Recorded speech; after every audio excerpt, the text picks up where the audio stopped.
All right, good people. So we are just published the how to get 3 weeks of work done in 60 minutes or less episode, and now we are now talking about the productive soul episode that we just did the Instagram version of, and that's the 10 words of consciousness and how they affect your productivity.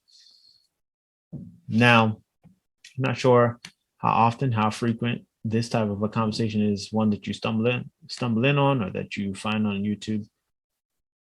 So I feel like it's a really specialized conversation because it's not surfacey, right? It requires going a little bit beyond the surface and digging a little deep and to understand it. So this is gonna be a little bit challenging, a little bit more, I think, intense in the sense that there's some dots that are going to connect that are going to affect you energetically as far as how you feel in your body. Okay. And so I just want you to be prepared for that. Take a deep, you're going to be, going through doing a little bit of breath work, breathing exercise really. And then participating as you watch and look over the screen here.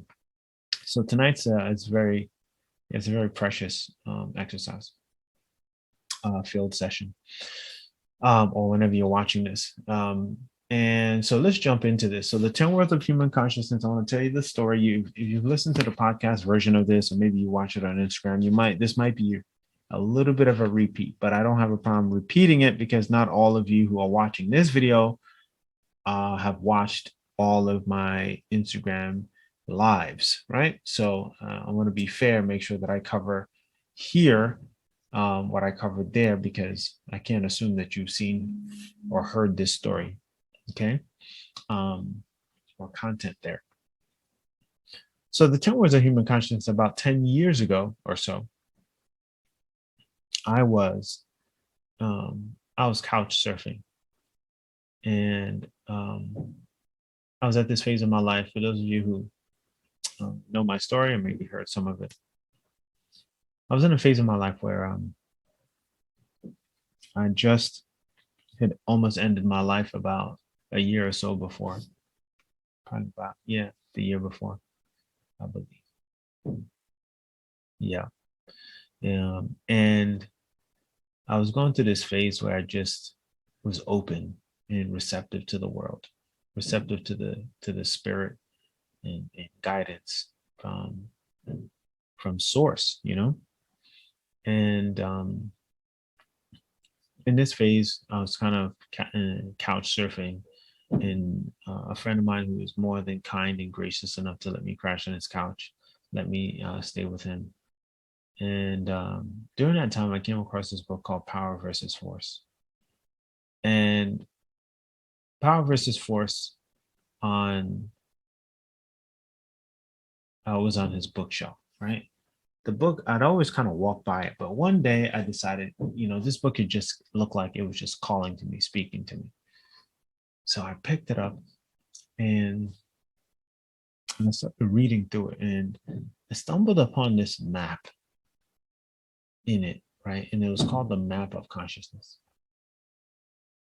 And this map of consciousness explained something, because up until then, I just had been so perplexed at how screwed up the world had become and why people were how they were, and how could people be so selfish, and how could people be so heartless, and how could people be so greed driven, and how could people be so inconsiderate, how could people not have any compassion, how could people all these questions that we all have our version. Like, you read a story or you hear a story about a mom drowning her 6 children, and you're like, wow, how do people do this? Why? Right? And you're just like just sad and revolted by humanity, right?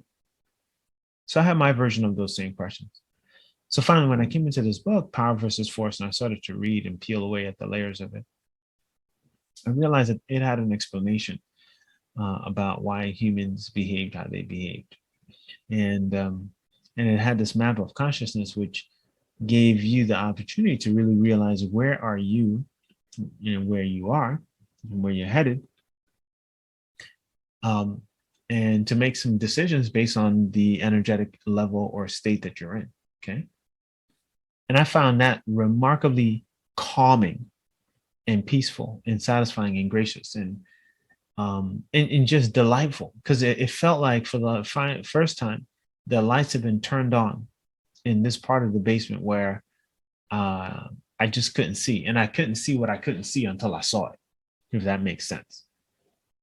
So Power versus Force, to give you an idea, was written by a guy named David Hawkins. I've mentioned it. It's in my resource section of the 25 Blueprint Playbook. And so I highly recommend that you, it's kind of dense, right? As far as some of the scientific aspects of it, but it's very, heartfelt, and, written in a way I think, most of us can kind of catch the main concepts, even if you don't get too nerdy about it.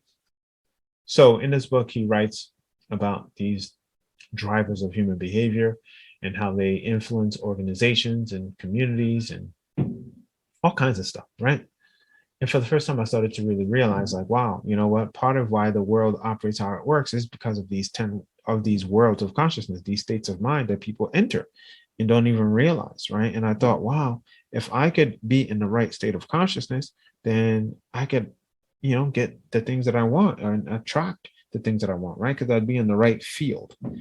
And along with that, I'd also came across a book called The Power of Infinite Love and Gratitude. And it talked a lot about having the right energy field and the right level of emotions to drive things. And so let me give you an illustration of what I mean by all of this, okay? Let me pull this up for you. So the 10 Worlds of Human Consciousness, I'd originally published it in a preceding version of the 25 Blueprint, right? And I touched on this in previous previous videos, I should say. Let's take a look at this.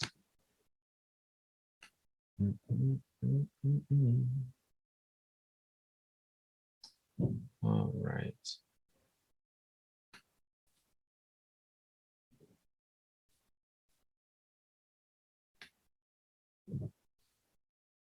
Okay, so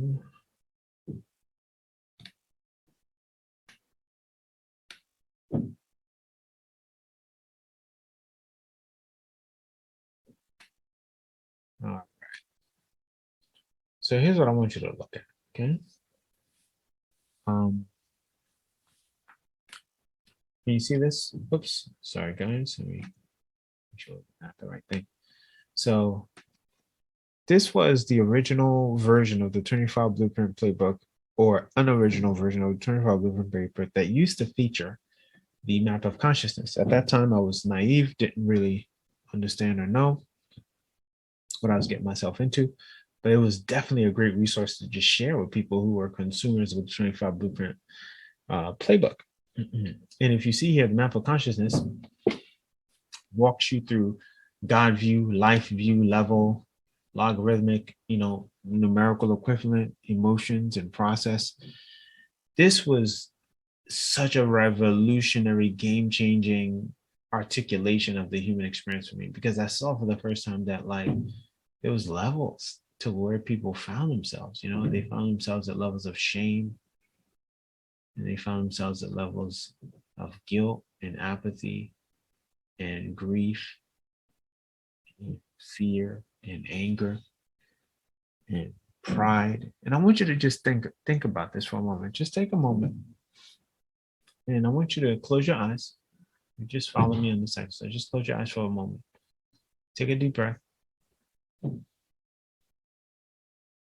and exhale.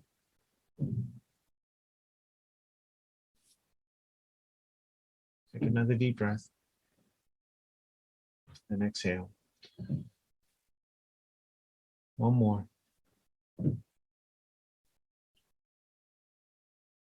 And exhale.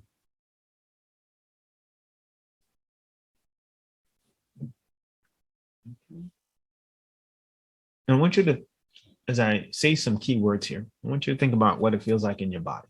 Okay. When I say shame, just notice how your body responds. Take a deep breath and exhale. When I say guilt, notice how your body responds. Take a deep breath. And exhale. When I say apathy, notice how your body responds. When I say grief, notice what emotions come up.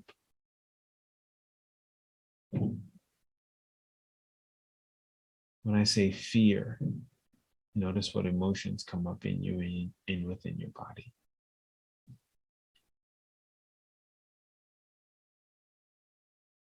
When I say desire, notice what emotions come up for you in your body. What energies are there. When I say anger, when you hear the word anger, what comes up in your body? When you hear the word pride, what comes up in the body? When you hear the word courage,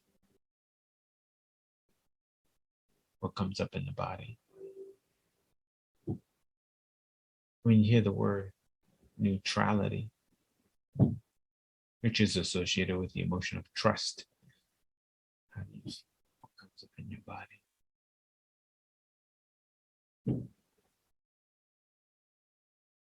When I say willingness, what comes up in the body?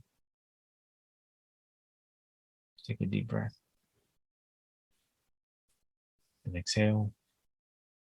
When I say acceptance, notice how your body feels. When I say reason, notice how your body feels. When I say love, notice how your body feels. And when I say peace, notice how your body feels.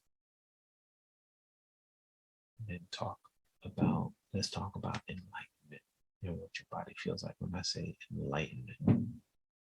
See, I just took you through all these steps and phases of these worlds as it was articulated by David Hawkins. But I couldn't use this model because of copyright / trademark issues, right? And I realized that at that same time when I was really starting to embrace this model that I've been embracing and studying Buddhism, and there was a particular model in Buddhism called the 10 worlds. And before I jump to the 10 worlds, I want you to just notice, given all these emotional states and levels, can you see and feel like, wow, how productive you would be if you found yourself in higher stages or higher phases, right? And or understand how satisfying it would be to operate and be in those higher phases. So if you're working on a project from a state of courage, working on a project from a state of neutrality, willingness, acceptance, reason, love, joy, peace, enlightenment, I feel like, there's a certain quality of the experience that you're going to have when you're coming from that place, as opposed to working on a project from a place of pride and anger and desire and fear and grief and apathy and guilt and shame, right?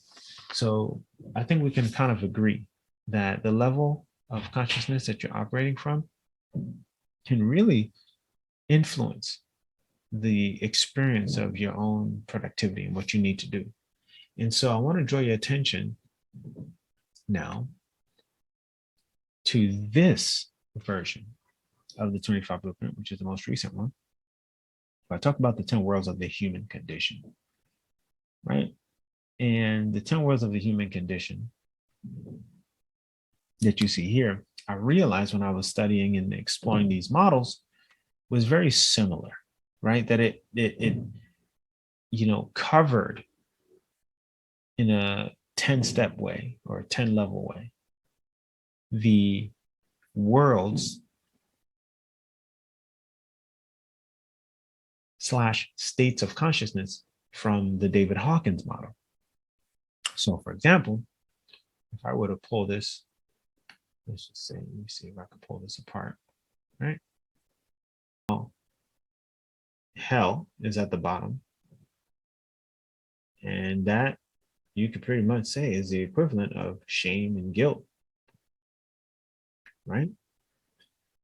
So if we count these levels, let's say 1, 2, 3, 4, 5, 6, 7, 8, 9, 10, 11, 12, 13, 14, 15, 16, 17. Okay, so about 17 levels here, right? You kind of like even it out, divide it over the 10 worlds, right? You can kind of identify, even just in some partial transition, hell can be associated with guilt and shame and a little bit of apathy, right? And some of this apathetic experience. Hunger, if you read a little deeper, the inability to use uh, desires creatively, right? Um, and what else does it say here?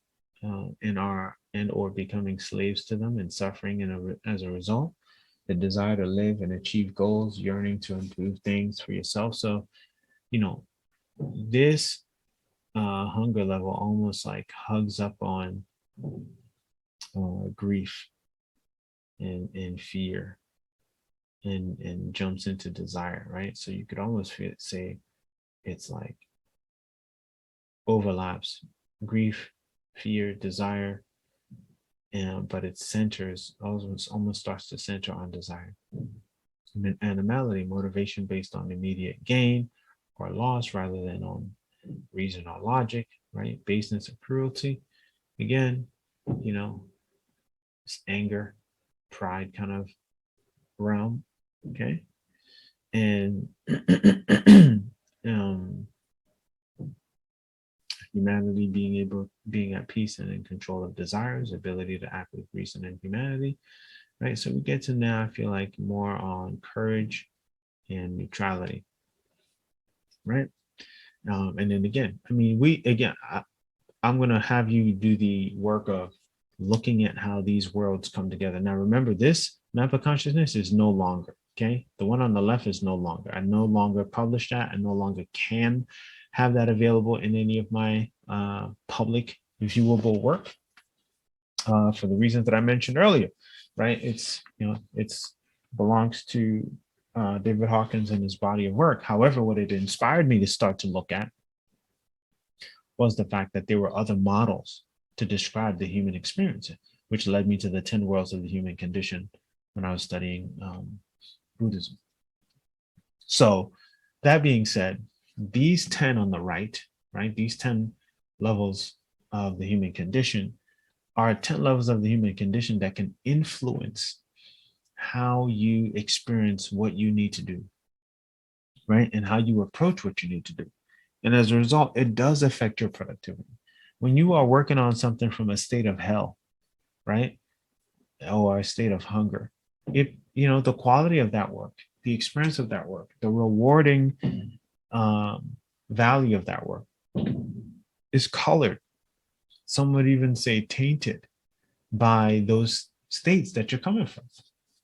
We all have worked in some way around someone who just was hungry and willing to do whatever it took to make it. And we didn't want to really associate, unless we were like that person, we didn't really want to associate with that person because we felt like that person was probably willing to take us out.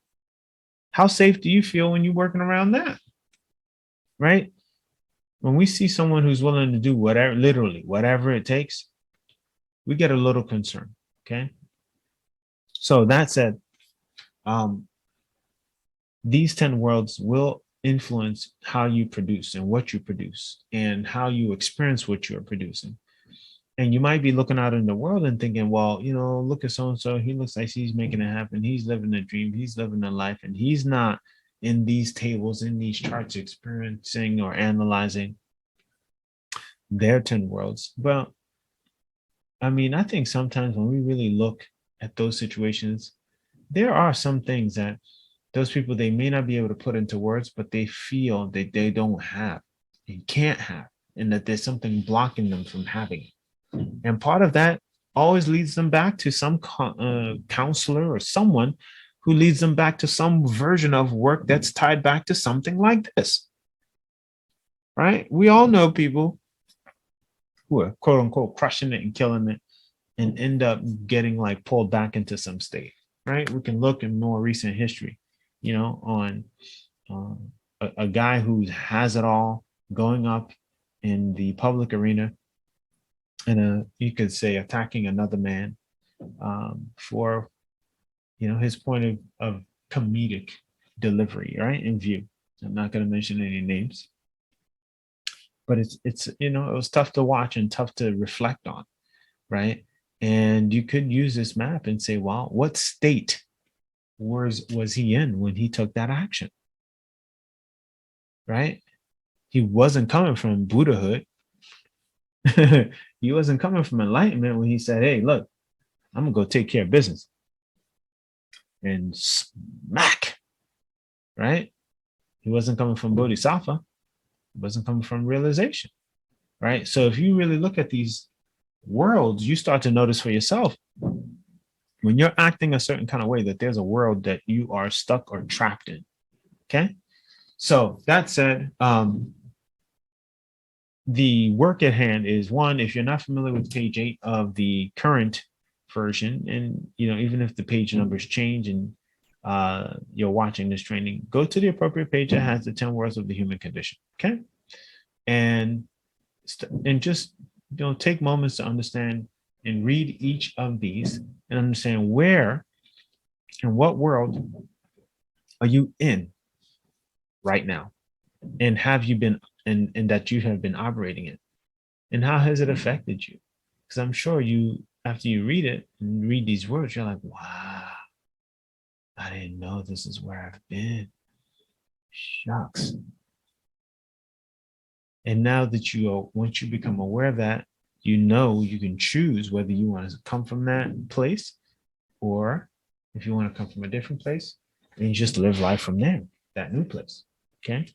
So these 10 worlds do affect how you produce, what you produce, and the experience and the rewarding experience of what you've produced. Let's not kid ourselves, right?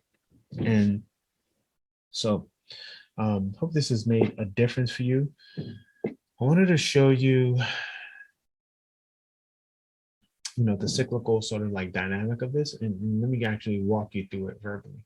So basically, these worlds are not like just some linear progression. You're not just, oh, well, I'm going to move from hell to hunger to animality and then to anger and then to humanity.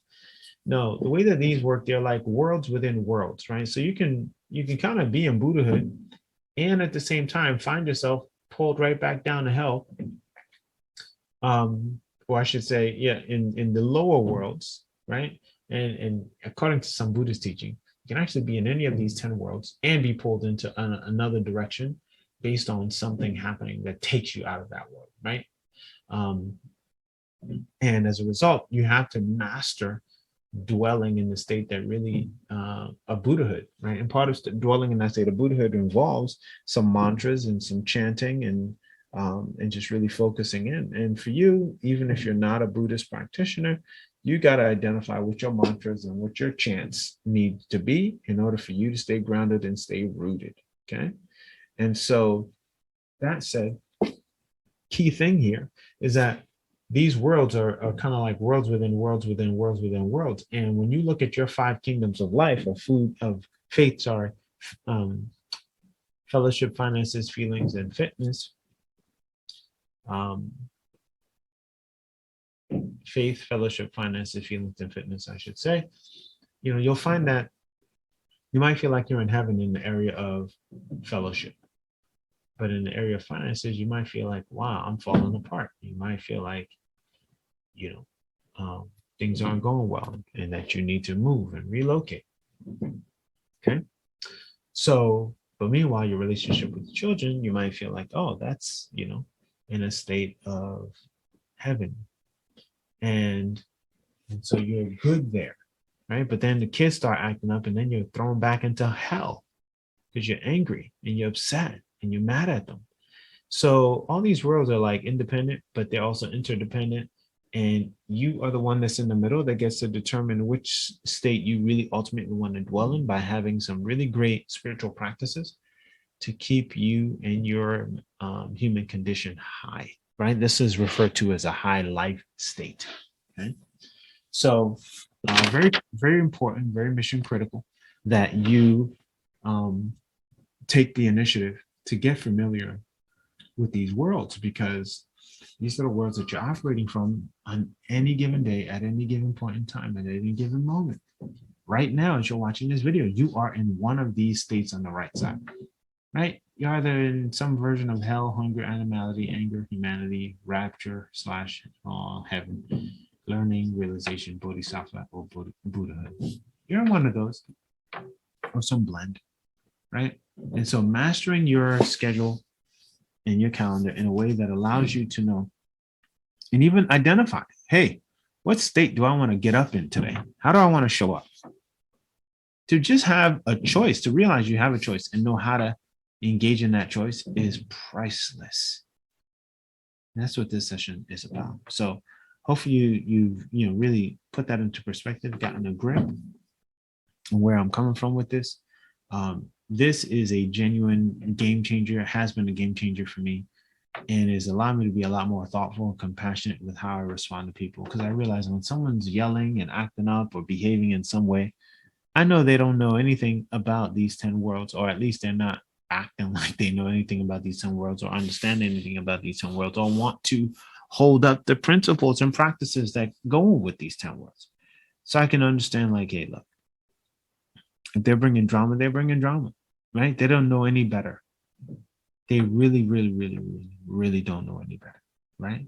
And so thank you for watching this. Thank you for checking this out. Thank you for the direct and indirect support. For those of you who have been liking my Facebook page and following up on,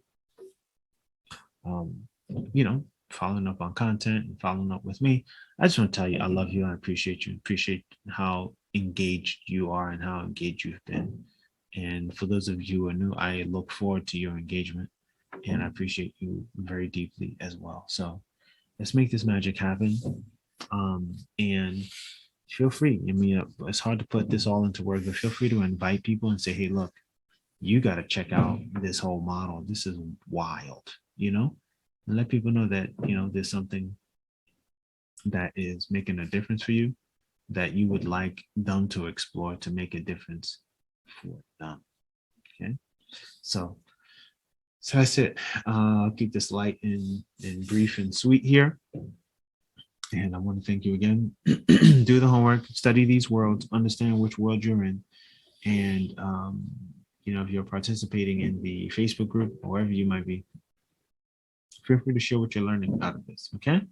So that's it. Thanks a lot for watching. And I will see you guys in the upcoming videos and trainings. And we'll take it from there. All right. Thanks a lot.